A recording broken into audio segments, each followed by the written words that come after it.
ముందుగా మంగళాచరణం చెప్తాము. అందరు పలకండి మద్దతు. ఓం అజ్ఞానతిమిరంధస్య జ్ఞానాంజనశలాకయా చక్షురన్మిళితం येन తస్మై శ్రీ గురవే నమః. నమో ఓం విష్ణుపాదాయ కృష్ణప్రస్థాయ భూతలే శ్రీమతే భక్తి వేదాంత స్వామి ఇతి నామిని.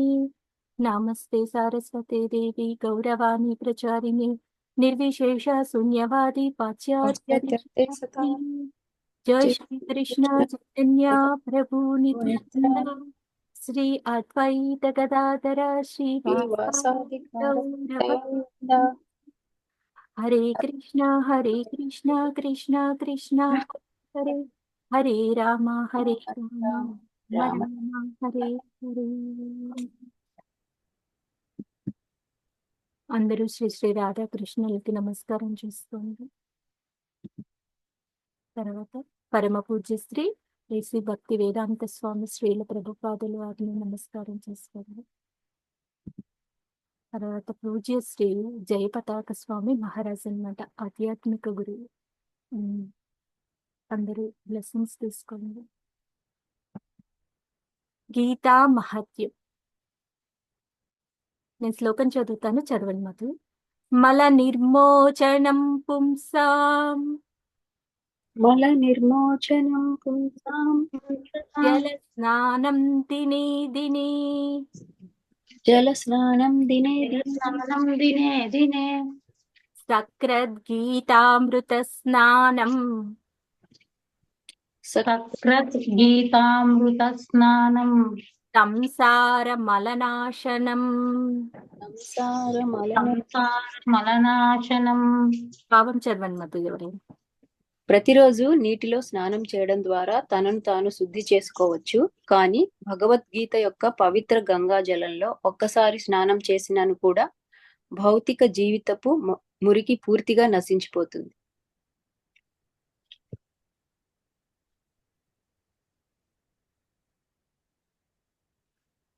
ఓకే. ఇప్పుడు మనం ప్రతిరోజు నీటిలో స్నానం చేయడం ద్వారా తనను తాను శుద్ధి చేసుకోవచ్చు. కానీ భగవద్గీత యొక్క పవిత్ర గంగా జలంలో ఒక్కసారి స్నానం చేసినా కూడా భౌతిక జీవితం మురికి పూర్తిగా నశించిపోతుంది. ఏ విధంగా? మనం రకరకాల మనుషుల్ని కలుస్తూ ఉంటాము, రకరకాల విషయాల గురించి చర్చించుకుంటూ ఉంటాం అన్నమాట. తర్వాత చూడకూడని దృశ్యాలు కొన్ని చూసి వాటికి అట్రాక్ట్ అయిపోతూ ఉంటాము. రోజు మన మనస్సు కల్మషం అయిపోతూ ఉంటుందన్నమాట. ఆ యొక్క కల్మషాన్ని ఏ విధంగా తొలగించుకోవాలి మనం? మామూలుగా అయితే మనం ప్రతిరోజు స్నానం చేయడం ద్వారా ఈ యొక్క బాహ్య శుద్ధి చేసుకుంటాము. మరి మనస్సులో ఉన్నటువంటి కల్మషాన్ని ఏ విధంగా మనం శుద్ధిపరచుకోవాలి? ఆ కల్మషాన్ని ఏ విధంగా తొలగించుకోవాలి అంటే ఏం చెప్తున్నారంటే, పవిత్ర గంగాజలంలో ఏ విధంగా అయితే ఒకసారి స్నానం చేస్తే మనం పవిత్రమవుతామో, అదే విధంగా ఈ యొక్క భగవద్గీతను మనం పానం చేయాలన్నమాట. అంటే చెవుల ద్వారా మనం స్నానం చేయాలి, చెవుల ద్వారా వినాలన్నమాట. వింటే అప్పుడు భగవంతుడు మనకి ఏం చెప్తున్నాడు భగవద్గీతలో మనకు తెలుస్తుంది. తర్వాత మనం చిన్న చిన్నగా ఆచరిస్తాం అన్నమాట. ఎందుకని? మనం వింటాం కదా ఏ విధంగా ఆచరించాలి అనేది. కాబట్టి మనం భగవద్గీత పానం చెయ్యాలి. అప్పుడే ఈ యొక్క భౌతిక జీవితం మురికి అనేటువంటిది పూర్తిగా నశించిపోతుంది అని చెప్తున్నారు.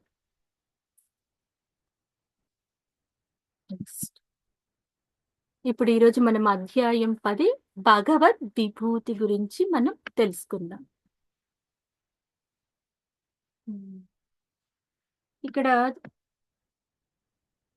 పరాశర మహాముని చెప్తున్నారనమాట, భగవంతుని గురించి చెప్తున్నారు. ఈమెని షడ్విభూతులు కలిగిన వారు అనమాట. భగవాన్ అంటే భగ అంటే ఐశ్వర్యము, వంతుడు అంటే కలిగి ఉన్నవాడు. భగవంతుడు అంటే సకల ఐశ్వర్యాలు కలిగి ఉన్నవాడు అనమాట. అయితే పరాశర మహాముని ఏం చెప్తున్నారంటే, ఒకే సమయంలో షడ్విభూతులు కలిగి ఉన్నవారనమాట. సకల ఐశ్వర్యాలను కలిగి ఉన్న వారిని భగవంతుడు అంటారనమాట. భగవంతుడికి ఎన్నో విభూతులు ఉన్నాయన్నమాట. అందులో కొన్ని వివరిస్తున్నారనమాట. సౌందర్యము, భగవంతుడి సౌందర్యం చూసి ఎంతో మంది భగవంతుని సౌందర్యాన్ని అట్లాగే చూడాలి అని అనుకుంటారు కదా. చిన్న పిల్లవాడిగా ఉన్నప్పుడు కృష్ణుడు ఎంత సౌందర్యంగా ఉంటాడు. కృష్ణుడిని అందరూ ఇష్టపడతారు కదా. బాల బాలకృష్ణుడిని మా ఇంటికి రావాలి అని చెప్పి కృష్ణుడిని అందరూ ఇష్టపడుతూ ఉంటారు. ఇట్లా సౌందర్యవంతంగా ఉంటాడు అనమాట భగవంతుడు. తర్వాత కీర్తి, సంపద. భగవంతుడి సంపద ఎంత ఎంత ఎంత అంటే అసలు మనం మాటల్లో చెప్పలేని భగవంతుడి ఐశ్వర్యము. ఒకసారి నారద మహాముని అనుకుంటారనమాట. 16,108 మంది భార్యలను వివాహం చేసుకున్నారు కదా. ఆ ఆ, అయితే ఎలా ఇంతమందికి ఇవాల్టి కాలంలో ఒక భార్యని పెళ్లి చేసుకుంటేనే వాళ్ళకి కావాల్సిన మెయింటెనెన్స్ చేయాలి అంటే చాలా కష్టమవుతుంది కదా. అలాంటిది 16,100 మందిని వివాహం చేసుకున్నారు కదా భార్యలుగా. మరి వాళ్ళందరికీ కావాల్సిన సదుపాయాలని ఏ విధంగా భగవంతుడు అమరుస్తున్నారు అని ఒకసారి నారద మహాముని తెలుసుకోవాలనుకుంటాడు అనమాట. అందుకని వస్తాడనమాట.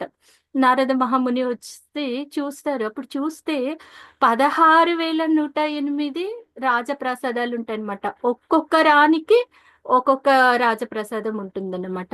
ప్రతి ఒక్క రాజప్రసాదం ఎలా ఉంటుందంటే మనులతో మనులతో బాగా ప్రకాశవంతంగా ఉంటుంది.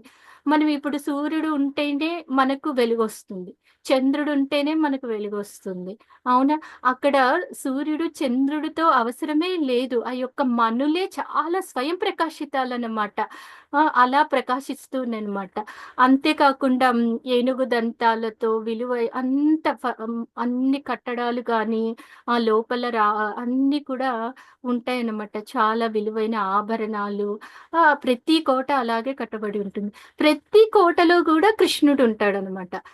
ఒక్కొక్క కోటలో ఒక్కొక్క పని చేస్తూ ఉంటాడనమాట. అంటే పద నారద మహాముని ఏ కోటకెళ్ళినా సరే అక్కడ కృష్ణుడు ఉంటాడనమాట. ఒక్కొక్క పని చేస్తూ ఉంటాడు. అలా కృష్ణుడు 16,108గా అంతమందిగా డివైడ్ అయిపోతాడనమాట. చెప్పండి. మనం ఒక్కరుగా డివైడ్ అయిపోతామా? ఒక్కరుగా కాదు కదా. అసలు డివైడ్ కాలేం మనం. కానీ కృష్ణుడు అలా 16,100 మందిగా డివైడ్ అయిపోయి ఒక్కొక్క కోటలో ఉంటారన్నమాట. అంతటి గొప్ప సంపద అన్నమాట కృష్ణుడిది. అలా సంపద గురించి వివరించారు. తర్వాత బలము చిన్న వయసులోనే ఆగాసురుడు, పోతన ఇలా ఎంతమంది రాక్షసులు, కాళీయనాగు ఎంతమంది రాక్షసులు పంపిస్తూ ఉంటాడు. కంసుడు రోజుకొక రాక్షసుని పంపిస్తూనే ఉంటాడు. అయినా సరే కృష్ణుడు అంత చిన్న వయసులో ఎంతమంది రాక్షసులైనా సరే సంహరించినారనమాట. చిన్న వయసులో ఎన్ని లీలలు చేస్తున్నారు భగవంతుడు. గోవర్ధన గిరి పర్వతాన్ని ఎత్తినారు. అలా ఎంతో బలవంతుడు అన్నమాట కృష్ణుడు. తర్వాత జ్ఞానం. జ్ఞానం గురించి చెప్తున్నారు. వేదైచ్చ సర్వై రహమేవ వేద్యో వేదాంత కృత్ వేద విదేవ చాహం. అంటే వేదాల ద్వారా తెలియబడిన వాడు కృష్ణుడే అనమాట. వేదాలను రచించింది కూడా కృష్ణుడే. అట్లా వేదాలకన్నింటికి కృష్ణుడు అన్ని మనకు వివరించాడు అనమాట. అంతటి జ్ఞానం అనమాట కృష్ణుడు. తర్వాత సన్యాసము అన్న వైరాగ్యము అన్న ఒకటే. ఇప్పుడు మనం ఈ భౌతిక ప్రపంచానికి వచ్చినాము. మనం ఈ భౌతిక ప్రపంచంకి వచ్చిన తర్వాత మనకి ఎన్నో అటాచ్మెంట్స్ ఉంటాయి. మనం వెళ్ళాలి అనుకోం కదా. ముందు అసలు ఈ జీవితాన్ని వదిలేసి మనకు మృత్యు వస్తుంది అంటే మనం యాక్సెప్ట్ చేయలేం కదా. లేకపోతే ఇంకా కొన్ని రోజులు ఉంటే బాగుంటుంది, ఇంకో ఇల్లు కొంటే బాగుంటుంది, లేకపోతే ఇంకో కొత్త మోడల్ కార్ వస్తే ఆ కార్ తీసుకుంటే బాగుంటుంది. ఇట్లా ఏదో ఒక దాని మీద చాలా విషయాలలోనే మనం చాలా అటాచ్మెంట్స్ ఉంటాం కదా. అసలు మనం వెళ్ళడానికి అసలు ఒప్పుకోం ఫస్ట్. మన దేహం ప్లస్ అటాచ్మెంట్స్ కూడా ఉంటాయి అన్నమాట. అయితే కృష్ణుడు కూడా గోలోకం నుంచి ఇక్కడికి వచ్చినాడు. అయితే ఇప్పుడు మరి మనమంతా కృష్ణుడి పిల్లలమే కదా. మరి మనం పిల్లల్ని వదిలేసి వెళ్ళిపోతే మనం ఎంత బాధపడతాము. మరి కృష్ణుడికి కూడా బాధ ఉండాలి కదా. అయ్యో, అందరినీ వదిలేసి వెళ్ళిపోతున్నాను, నేను భౌతిక ప్రపంచానికి వచ్చినాను, అందరూ నా పిల్లలే కదా, నేను అన్నింటినీ వదిలేసి కానీ కృష్ణుడికి తెలుసు అన్నమాట. కృష్ణుడికి జ్ఞానం ఉంది. ఇదంతా కూడా అశాశ్వతము అని కృష్ణుడికి తెలుసు అనమాట. అందుకని కృష్ణుడు భగవంతుడుగా మనకు మానవ రూపంలో వచ్చినప్పటికీ కూడా దేని మీద కూడా అటాచ్మెంట్ పెట్టుకోడు అనమాట. భగవంతుడు వచ్చిన తర్వాత భగవంతుడు లీలలు అయిపోయిన తర్వాత మళ్ళీ అంతర్ధానం అయిపోతారు.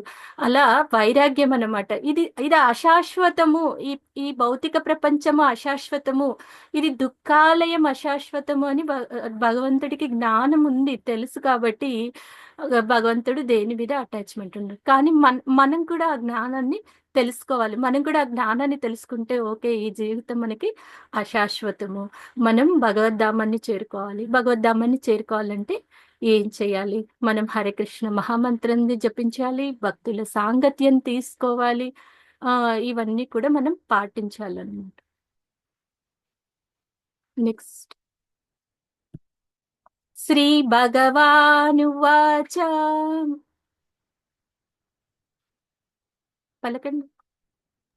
శ్రీ భగవానువాచ భూయ ఏవా మహాబాహో భూయ ఏవా మహాబాహో శృణు మే పరమం వచః శృణు మే పరమే పరమం పరమవచః యత్తేహం ప్రీయమానాయ యత్తేహం యత్తేహం ప్రీయమానాయ వక్ష్యామి హితకామ్యయా.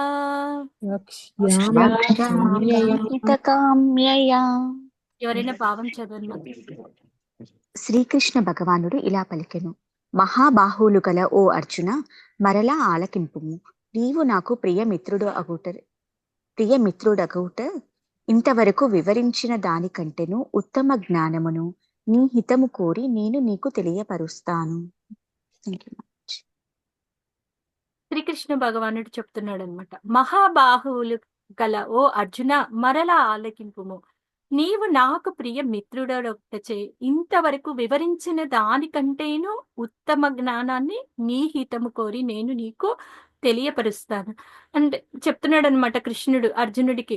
ఎందుకు చెప్తున్నాను అంటే, నువ్వు నా ప్రియమిత్రుడు కాబట్టి నీకంతా వివరిస్తున్నాను.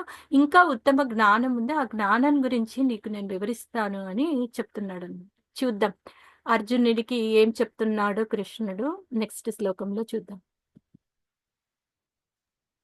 ఈ శ్లోక చాలా ఇంపార్టెంట్. ఇప్పుడు వచ్చే 4 శ్లోకాలు చాలా ఇంపార్టెంట్ అనమాట. మొత్తం భగవద్గీతలో గురించి, మొత్తం భగవద్గీతలో మనం తెలుసుకోవాల్సిన ముఖ్యమైన శ్లోకాలలో ఈ శ్లోకాలు చాలా ఇంపార్టెంట్ అనమాట. ఓకే. అహం సర్వస్య ప్రభవో అహం సర్వస్య ప్రభవో మత్తః సర్వం ప్రవర్తతే మత్తః సర్వం ప్రవర్తతే ఇతి మత్వా భజంతే మాం ఇతి మత్వా భజంతే మాం బుధా భావ సమన్వితాః. బుధా ఎవరైనా భావం చదవండి. సర్వములైన ఆధ్యాత్మిక మరియు భౌతిక జగత్తులకు నేనే కారణభూతుడను. సర్వము నా నుండియే ఉద్భవించుచున్నది. ఈ విషయమును సంపూర్ణంగా నెరిగిన బుధజనులు నా భక్తియుత సేవయందు నెలకొని నన్ను హృదయపూర్వకముగా భజింతురు. హరే కృష్ణ మాతాజీ. ముందుగా చెప్పుకున్నాం కదా, భగవంతుడి లక్షణాలను గురించి ఇక్కడ వివరిస్తున్నాను. భగవంతుడి లక్షణాలు తెలియాలి మనకి. అప్పుడే మనం భగవంతుడు ఎంత గొప్పవాడు, భగవంతుడి గురించి తెలిస్తే మనం భగవంతుడి గురించి భక్తితో చేస్తాము, మనకు భగవంతుడి మీద ప్రేమ కలుగుతుంది. కాబట్టి ముందు అసలు భగవంతుడు ఎవరు, ఆ లక్షణాలు మనం తెలుసుకుందాం. భగవంతుడు ఈ యొక్క భౌతిక ప్రపంచానికి, ఆధ్యాత్మిక ప్రపంచానికి అంతటికీ అధినేత ఆయనేనమాట. ఇక్కడ చాలా స్పష్టంగా చెప్తున్నారు, సర్వములైన ఆధ్యాత్మిక మరియు భౌతిక జగత్తులకు నేనే కారణభూతుడను. సర్వము నా నుండియే ఉద్భవించుచూ ఉన్నది. ఈ విషయమును సంపూర్ణముగా నెరిగిన బుధజనులు నా భక్తియుత సేవ యందు నెలకొని నన్ను హృదయపూర్వకముగా భజించురు. ఇక్కడ మీకు కనిపిస్తూ ఉన్నారు కారణోదయ యొక్క సాయి విష్ణువు నుంచి ఎన్నో విశ్వాలు ఉద్భవిస్తూ ఉంటాయి అన్నమాట. కేవలం భగవంతుడి యొక్క ఉచ్ఛ్వాస నిశ్వాసల నుంచి ఎన్నో విశ్వాలు ఉద్భవిస్తూ ఉంటాయి అన్నమాట. తర్వాత నిశ్వాస తీసుకున్నప్పుడు ఆ విశ్వాలన్నీ కూడా ప్రళయంలో మునిగిపోతూ ఉంటాయి అన్నమాట. ఈ యొక్క భగవంతుడి నుంచి ఏ విధంగా విశ్వాలు ఉద్భవిస్తాయి, ఏ విధంగా ప్రళయంలో మళ్ళీ మునిగిపోతాయి, ఇవన్నీ కూడా దేవాది దేవుడు శ్రీకృష్ణ భగవానుడి బుక్ లో చాలా వివరంగా ఆ యొక్క మొత్తం వివరణ ఇచ్చారనమాట. ఎవరికైనా వీలున్నప్పుడు చాలా బాగుంటాయి అన్నమాట స్టోరీస్. రోజు ఒక్కసారి స్టార్ట్ చేస్తే బుక్ అంతా కంప్లీట్ అయ్యేంత వరకు మనకు చదువుకోవాలనిపిస్తుంది. అంత చక్కగా భగవంతుడి లీలలు, భగవంతుడి గురించి అన్ని కూడా వివరించారు. ఎవరైనా ఇంట్రెస్టెడ్ ఉంటే బుక్ ఆర్డర్ చేసుకోండి, ఆ బుక్ చదవడానికి ట్రై చేయండి. నెక్స్ట్ శ్లోకం. మచ్చిత్త మద్గత ప్రాణ మచ్చిత్త మద్గత ప్రాణ బోధయంతః పరస్పరం బోధయంతః పరస్పరం కథయంతచ్చ మాం నిత్యం కథయంతచ్చ మాం నిత్యం తుష్యంతి చ రమంతి చ. తుష్యంతి చ రమంతి చ. ఎవరైనా భావం చదవండి.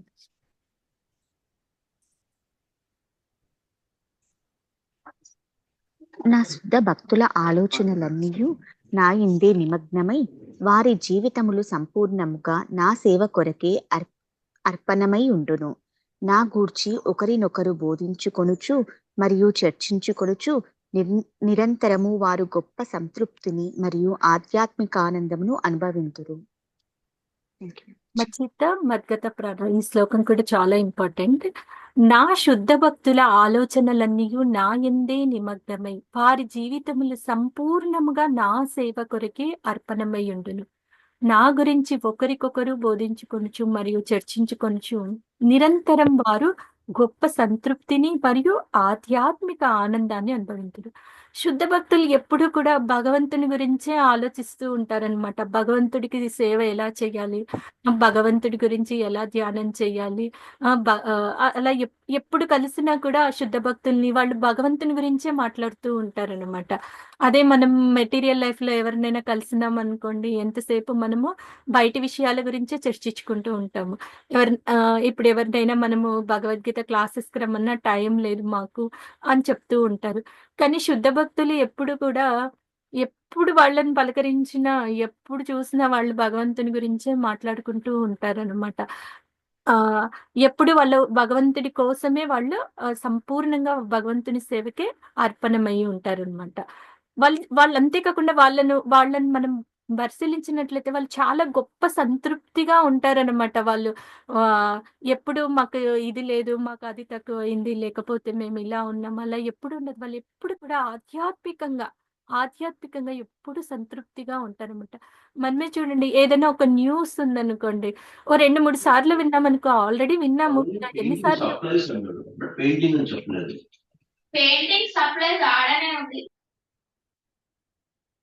మనం ఎన్నిసార్లు ఇంకా వినలేమన్నమాట. ఎందుకంటే బోర్ కొట్టేస్తుంది. విన్న విషయాన్ని ఎన్నిసార్లు విందాము అని చెప్పి. అదే భగవంతుని గురించి చూడండి, రామాయణము, మహాభారతము మనం ఎన్నిసార్లు చర్చించుకున్నా, ఇప్పుడు పోయిన సంవత్సరం శ్రీరామనవమి వస్తే మనం చేసుకుంటాము, మళ్ళీ ఈ సంవత్సరం వచ్చినా చేసుకుంటాము.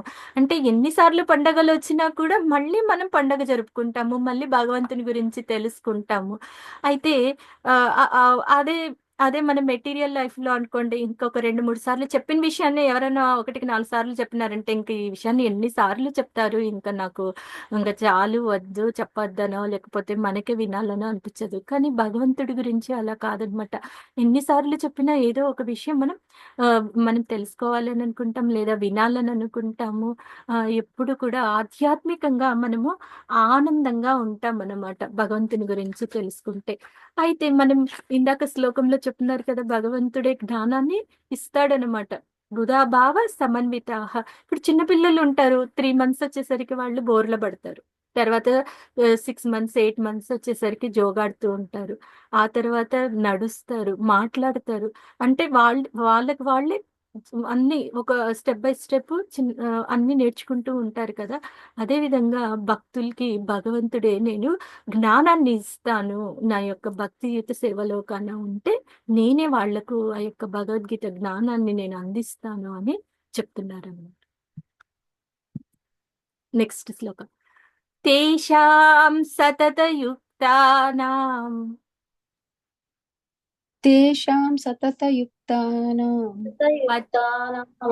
భజతాం ప్రీతిపూర్వకం భజతాం ప్రీతిపూర్వకం దదామి బుద్ధియోగం దదామి బుద్ధియోగం తం ఏన మాముపయాంతి తే. తం ఏన ఏన మాముపయాంతి తే. భావం చదివింది. ప్రేమతో నా సేవయందు నిరంతరాసక్తులై యుండువారికి నన్ను చేరగల బుద్ధియోగము నేనొసగుదును. ప్రేమతో నా సేవయందు నిరంతర ఆసక్తులై ఉండేవారికి నన్ను చేరగల బుద్ధి యోగాన్ని నేనొసగుదును.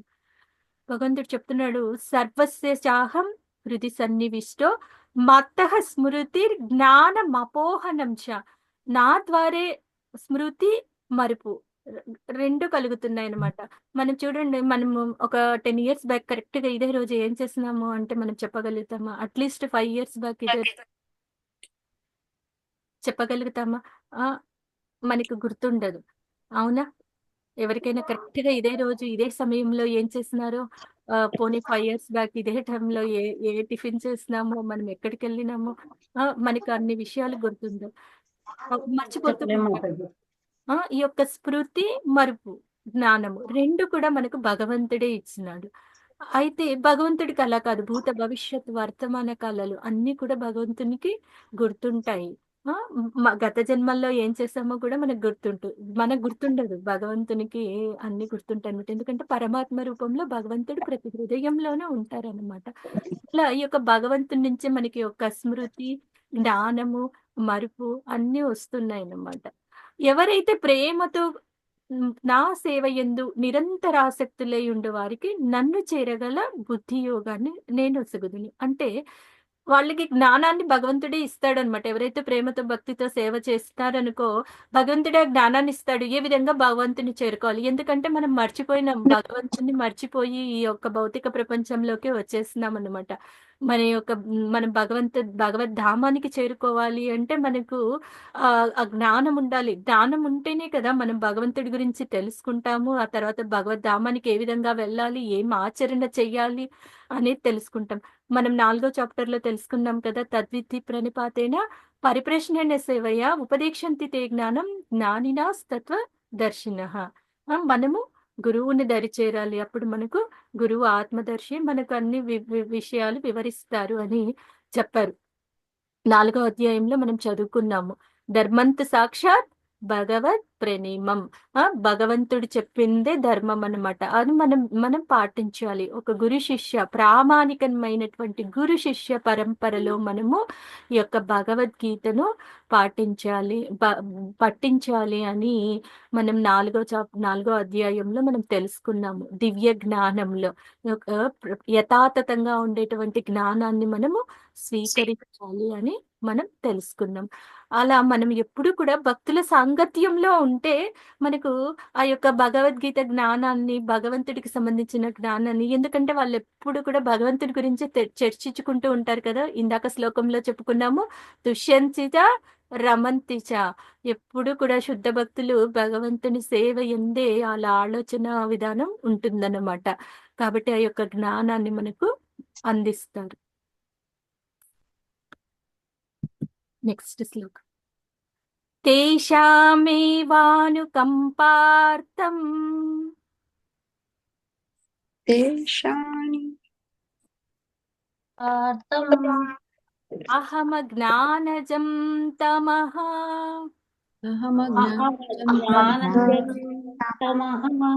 నాశయామ్యాత్మభావస్థో నాశయామ్యాత్మభావస్థో జ్ఞానదీపేన భాస్వతా.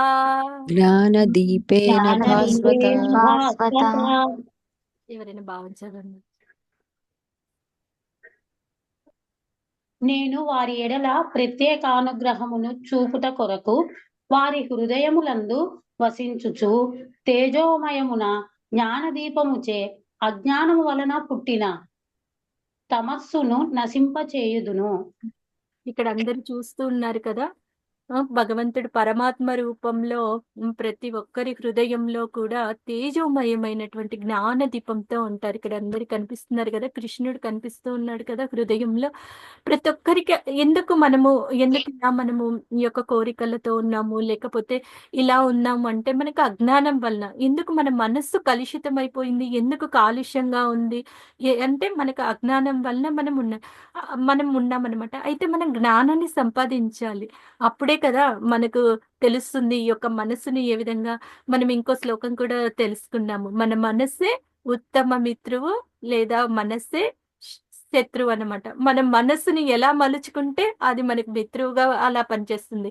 లేదు మనం మనస్సుతో ఎప్పుడు రకరకాల ఆలోచనలతో రకరకాల బాధలతో ఎప్పుడు మనమే మన మనస్సును శత్రువుగా చూస్తున్నాం అన్నమాట. కాబట్టి మన మనస్సును పవిత్రంగా అంటే మన మనస్సును కల్మషం నుంచి బయటపడాలి అంటే మనం ఏం చేయాలి? భగవంతుని ప్రార్థించాలి. భగవంతుని మనం హరే కృష్ణ మహామంత్రం పఠించడం ద్వారా మన హృదయంలో ఉన్నటువంటి ఈ యొక్క కాలుష్యం అంతా కూడా శుద్ధి అవుతుందన్నమాట. మనం మొదటి శ్లోకంలో చెప్పుకున్నాం కదా, బాహ్య శుద్ధి కోసం ప్రతిరోజు స్నానం చేస్తూ ఉంటాం. అలా అంతఃకరణ శుద్ధి కోసం మనము భగవంతుడి నామాన్ని మనం జపించాలి. ఎప్పుడైతే ఇప్పుడు మనకు సూర్యుడు ఉన్నాడు అనుకోండి, మనకు అంధకారం అనే ప్రశ్నే ఉండదు. సూర్యుడు ఉన్న చోట అంధకారం అనేటువంటి ప్రశ్నే ఉండదు. అదే విధంగా ఆధ్యాత్మిక గురువు నేతృత్వంలో మనం ఈ జ్ఞానాన్ని తెలుసుకున్నట్లయితే మనకు అజ్ఞానం అనేటువంటి అంధకారం ఉండదన్నమాట. అందుకనే మనము ఆధ్యాత్మిక గురువును స్వీకరించాలి. ఆధ్యాత్మిక గురువు పర్యవేక్షణలో మనము ఈ విషయాల జ్ఞానాన్నంతా కూడా మనం తెలుసుకోవాలన్నమాట అని చెప్తూ ఉన్నారు. నెక్స్ట్ శ్లోకం. అర్జున ఉవాచ అర్జున ఉవాచ పరం బ్రహ్మ పరం ధామ పవిత్రం పరమం భవాన్. పరం బ్రహ్మ పరం ధామ పవిత్రం పరమం భవాన్. పురుషం శాశ్వతం దివ్యం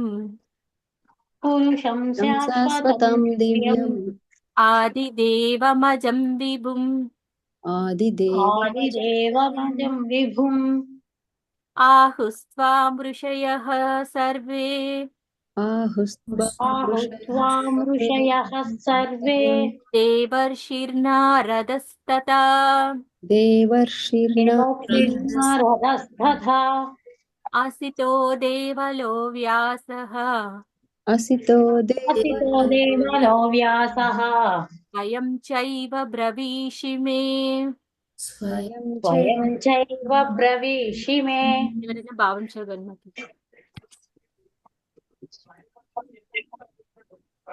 నీవే దేవాది దేవుడవు, పరంధాముడవు, పరమ పవిత్రుడవు, పరమ తత్వము, శాశ్వతుడవు, దివ్యుడవు, ఆది పురుషుడవు, అజుడవు, విభుడవు. నారదుడు, అసితుడు, దేవలుడు, వ్యాసుడు వంటి మహర్షులందరూ నిన్ను గూర్చిన ఈ సత్యమునే ధృవపరిచి ఉన్నారు. ఇప్పుడు స్వయంగా నీవు కూడా అదే విషయమును నాకు తెలియజేయుచున్నావు. పరం బ్రహ్మ పరం ధామ. వ్యాస మహర్షి చెప్తున్నారనమాట. కృష్ణస్తు భగవాన్ స్వయం. నీవే దేవాది దేవుడవు, పరంధాముడవు, పరమ పవిత్రుడవు, పరతత్వమువు, శాశ్వతుడవు, దివ్యుడవు, ఆది పురుషుడవు, అజుడవు, విభుడవు. నారదుడు, అసితుడు, దేవలుడు, వ్యాసుడు వంటి మహర్షులందరూ నిన్ను గూర్చిన ఈ సత్యమునే ధృవపరిచి ఉన్నారు. ఇప్పుడు స్వయంగా నీవు కూడా అదే విషయమును నాకు తెలియజేయుచున్నావు అని అర్జునుడు కృష్ణుడిని చెప్తూ ఉన్నారన్నమాట. కృష్ణస్తు భగవాన్ స్వయం అన్నమాట. భగవంతుడికి ఎన్నో విభూతులు ఉన్నాయి, ఎన్నో విశ్వాలు ఉన్నాయి, అన్ని కూడా అనంతమైనవి అన్నమాట. భగవంతుని విభూతులు కానీ అవన్నీ గురించి కూడా చెప్తున్నారనమాట. భగవంతుడు ఎక్కడెక్కడ ఉంటారు, భగవంతుని విభూతుల గురించి కమింగ్ శ్లోకాస్ లో భగవంతుడు వివరిస్తున్నాడు అనమాట. శ్రీ భగవానువాచ श्रीभगवानुवाच హంత తే కథయిష్యామి అంతతే కథయిష్యామి దివ్యా హ్యత్మవిభూతయః విభూతయః ప్రాధాన్యతః కురు శ్రేష్ఠ ప్రాధాన్యతః కురు శ్రేష్ఠ నాస్తి అంత్యో విస్తరస్య మే. నాస్త్యంతో విస్తరస్య మే. చదవండి మాతయ్య. శ్రీకృష్ణ భగవానుడు ఇలా పలికెను, సరియే, నా వైభవోపేతమైన సృష్టి విస్తారములను గూర్చి నీకు తెలియజేసేదను. కానీ ఓ అర్జున, నా విభూతి అనంతమైనందువలన కేవలము వానిలో ప్రధానమైన వానిని మాత్రమే నీకు తెలుపుదును.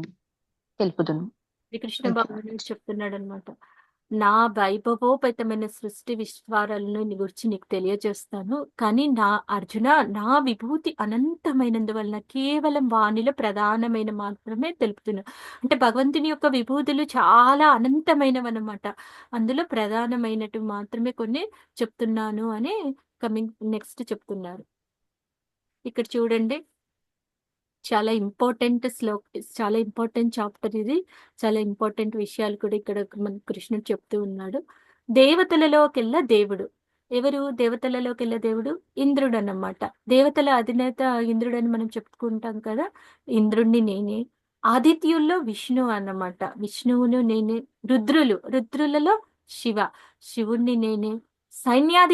సైన్యాధికారిలో కార్తికేయుడు అనమాట. కార్తికేయుణ్ణి నేనే. వాసుల్లో అగ్నిని నేనే. దైత్యుల్లో ప్రహ్లాదుడిని నేనే. న్యాయాధికారిలో యమధర్మరాజు అనమాట. యముణ్ణి నేనే. సృష్టికర్తలు మనం ఎవరు సృష్టించిందంటే బ్రహ్మ అని చెప్పుకుంటాం కదా. బ్రహ్మను నేనే. సంతానోత్పత్తి కారణమైన కందర్పుణ్ణి నేనే. తర్వాత కాంతి మనకి ఎక్కడి నుంచి వస్తుంది? సూర్యుడిని నేనే. నక్షత్రాలు, చంద్రుడు, పర్వతాలలో మేరు పర్వతాన్ని నేనే. స్థిర చరాలలో హిమాలయాలన్నమాట. నీటి వనరుల్లో సముద్రాన్ని నేనే. వృక్షాలలో మర్రి చెట్టు నేనే. నదులలో గంగను నేనే. మాసములలో మార్గశిర మాసము. ఋతువులలో వసంత ఋతువులు, అంటే ప్రకృతి సంబంధించిన విషయాలన్నీ ఇవి. ఈ ప్రకృతిని నేనే అని చెప్తున్నారు. తర్వాత మునులలోకెల్ల ముని వ్యాస మహర్షి అన్నమాట. మహాముని భృగు మహర్షి. దేవతలలో ముని నారదుడు. పురోహితుల్లో బృహస్పతి. పరిపూర్ణమైన జీవులు కపిల భగవానుడు. గొప్ప ఆలోచనాపరులు శుక్రాచార్యులు. ఇలా మొత్తం వ్యాస మహర్షిని నేనే, భృగు మహర్షిని నేనే, నారదుని నేనే, బృహస్పతి, కపిల భగవానుడు, శుక్రాచార్యులు అన్ని నేనే. అంటే నా ప్రధానమైనటువంటి విభూతుల గురించి భగవంతుడు చెప్తున్నాడు కదా, ఇవన్నీ నేనే అని చెప్తున్నారనమాట. తర్వాత జంతువుల గురించి చెప్తున్నాడు. గుర్రాలలో ఉచ్చిశ్రావ. దేవతా ఏనుగుల్లో ఐరావతం మనం అందరం వినింటాం కదా, ఐరావతం గురించి. ఆవులు, సురభి ఆవు.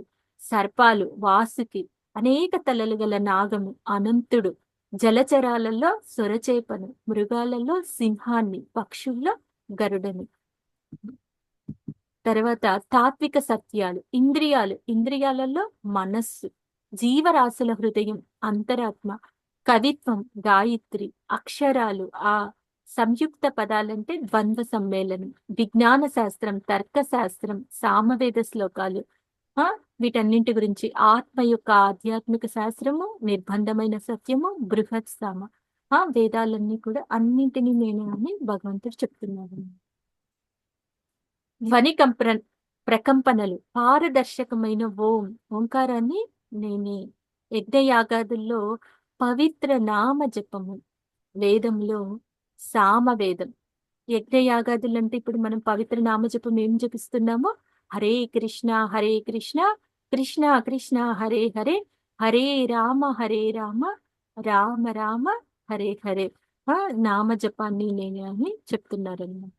తర్వాత ఈ శ్లోకం కూడా చాలా ఇంపార్టెంట్ శ్లోకం. మహర్షిణాం భృగురహం మహర్షిణాం భృగురహం గిరమస్మైకమక్షరం గిరమస్మై ఏకమక్షరం యజ్ఞానాం జపయజ్ఞోస్మి యజ్ఞానాం జపయజ్ఞోస్మి స్థావరాణాం హిమాలయః స్థావరాణం హిమాలయః. మహర్షులలో నేను భృగు మహర్షిని.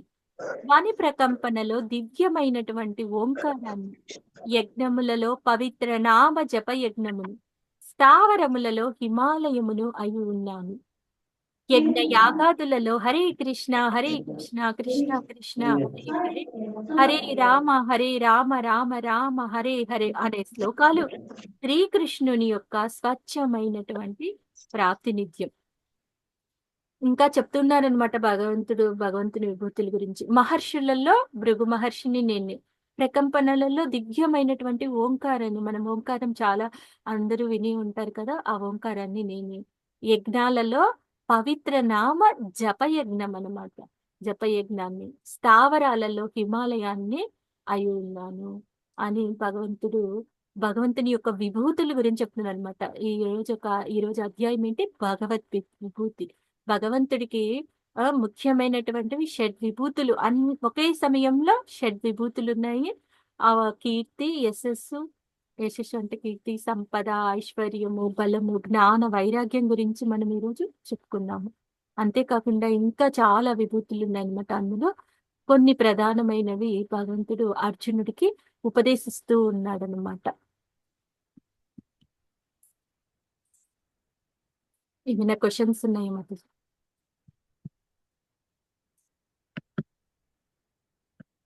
లేవు మాతాజీ.